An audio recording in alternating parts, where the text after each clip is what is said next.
যদি মরেও যাই, আমি এক সিনজিয়া মরে গেলে কিচ্ছু হবে না, তবুও আমাদের রকলবিশ ভাইদের চাকরি হোক।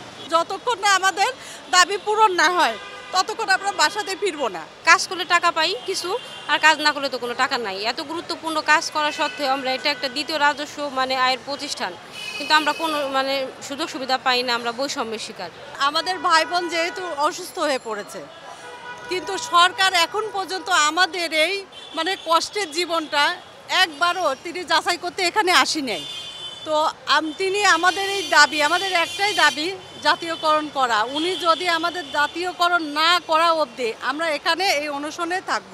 বাড়ি থেকে আমরা দাবি ওয়াদা করে আসছি যে আমাদের আন্দোলনে যতক্ষণ না আমাদের দাবি পূরণ না হয় ততক্ষণ আমরা বাসাতে ফিরবো না।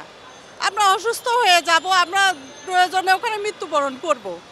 বৈষম্য দূর করার জন্য এই সরকার আমাদের এখন বর্তমানে, এর জন্য আমরা আমাদের অনেক বৈষম্য আমাদের অফিসে, এর জন্য আমরা এই সরকারের কাছে বৈষম্য দূর করার জন্যই আমরা আসছি।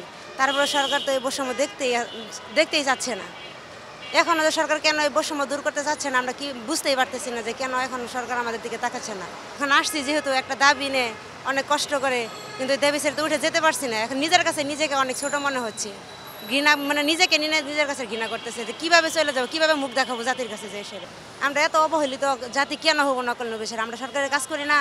আমরা তো সরকারের কাজ করি, আমরা বালাম লিপিবদ্ধ করি, আমরা রেকর্ড তৈরি করি, আমরা একটা দলিলের উপর সম্পূর্ণ কাজ স্বয়ং সম্পূর্ণ করি, সমস্ত কাজ আমরা করি। তাহলে আমরা কেন এই বৈষম্য শিকার থাকবো? আল্লাহ ভালো জানে আমাদের এই দাবি কবে পূরণ হবে, আল্লাহ ভালো জানে। আমরা আল্লাহর কাছে বলতেছি যে শীঘ্রই যদি আমাদের নকল নবিশের এই দাবি আদায়টা আমাদের সরকার প্রধান উপদেষ্টা সাহেবের সাথে খুব আকুল আবেদন করতেছি, আমাদের এই আমরণটা যাতে সফল হয়। সকালেও আজকে আমার মার কাছে ফোনে কথা বললাম যে মা, আমি সাদা কাপড় পরে শুয়ে আছি, তুমি আমাদের দাবি রাখবা না।